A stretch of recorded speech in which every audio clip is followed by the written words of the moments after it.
What is up, guys? I'm back here, and this time we're going to be talking about One Piece Stampede. And I could have made this video a couple of days ago, but I decided to see it twice. Yes, folks, I seen it twice because the movie was that damn good.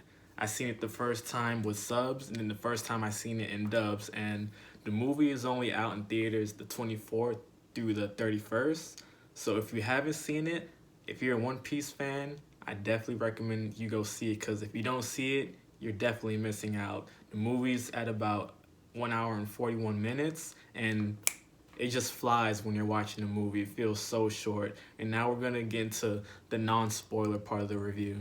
All right, let's talk about the visuals. This is gonna be kind of hard not spoiling anything, but for the visuals, the island that they were on looked beautiful. The grass looked good, the water that they were sailing on looked good, all the boats looked good for everyone in the worst generation. All their boats and everyone looked good. There's one person that has a specific devil fruit ability that when he used it, it just looked amazing on the screen. I'm not going to talk about it yet, but I'm going to talk about that towards the end of the video. And now, for the action. This movie, after about, I would say, 30 minutes into the film, is just non-stop great action scenes, some like iconic moves from people that you haven't seen in a while. Just the action is great. You're gonna love all the action that's in this movie.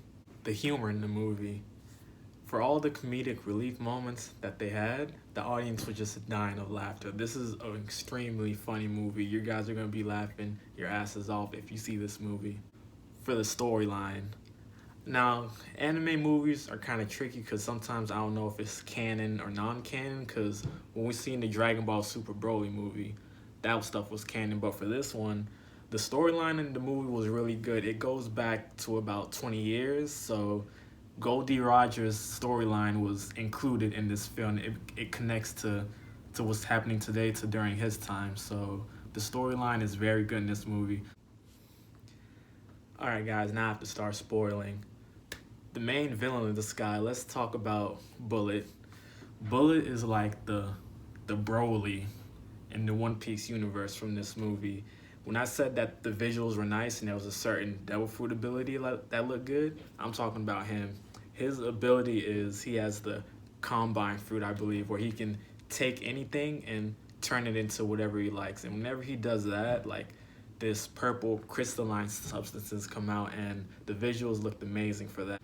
But Bullet was born during like the war era. He was like a war dog pretty much. He had a messed up life. He had no one to trust until he met Goldie Roger, and then he had something to live for. So after Goldie Roger died, he lost all of his ways, and then it became just about killing people. And this guy was strong as shit. Like, they said he was just as strong as Rayleigh during the past, so Rayleigh must have been really strong back in the day. But yeah, Bullet was extremely strong. And for the action of this movie, everyone and their mama is in this movie. You got freaking, of course, the Straw Hats. You got all of the worst generation in this movie. You got the admirals. You got the warlords. You even got CP9 in the movie. CP9, and we haven't seen them in a while. Well, it was mainly Rob Lucci, but still, CP9 was in the movie. Everyone was in the movie. I think the only person like notable that I didn't see was Aokiji, the former admiral. I didn't see him in this movie, but if you guys have a favorite character, like someone you want to see have like a dope scene, everyone has a cool moment in this movie. Everyone. And all of these pirates gathered around every 20 years to celebrate, and they had a competition where they had to find a treasure. And what was inside this treasure was a small treasure chest that had something called the laugh tail or the raft tail, depending on if you've seen the dub or the sub version. But this was an eternal pose that led to that island, laugh tail or raft tail, which held the One Piece. So this was a really important treasure. Like, it was pretty much a shortcut to lead to One Piece. So everyone had their battle trying to get it. And while all this was going, the host of the this competition, his name was Buena Festa. he was plotting underneath. He wanted to get pretty much all the pirates together, all the Marines together. While all the pirates were together, he was gonna call a buster call. That's how all the Marines were gonna come in. So he wanted everyone to be together so he can get Bullet to just annihilate all these guys. That was his plan, but Bullet was handling everyone by himself until, my dog Luffy. Luffy's Conqueror's Haki is extremely strong, by the way. Like, Luffy's gonna be a beast. Like, I know he's gonna be the king of pirates, but all of them eventually team up. And shout out, when I said everyone's in this movie, even revolutionary pirates were in this movie. Yes, Sabo was in this movie. He was doing his Fire Fist attack. Shout out to Ace, by the way, because they showed a little stance of Sabo and Ace and a little fire to give Ace a little shout out. So yes, even Sabo was in this movie. But they all eventually teamed up together. They took down Bullet, and then Luffy caught the external pose, so that was still a threat. The Admiral still wanted to do the Buster Call and destroy the whole island, but you guys know how Luffy is. He just had the external pose in his hand, crushed it, just had everyone looking like,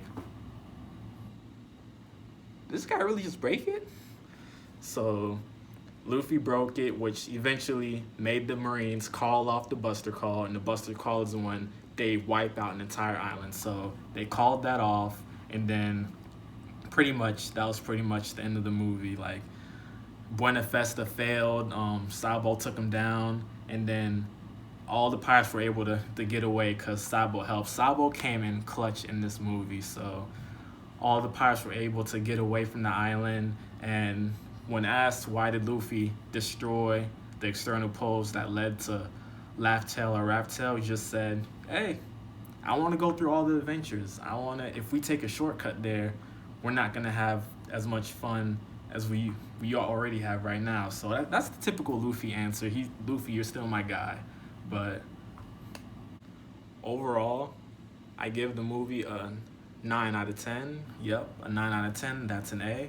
Alright guys, that was my review for One Piece Stampede. And if you haven't seen the movie, I really recommend that you go see it. If you're a One Piece fan, this movie's gonna get you hyped.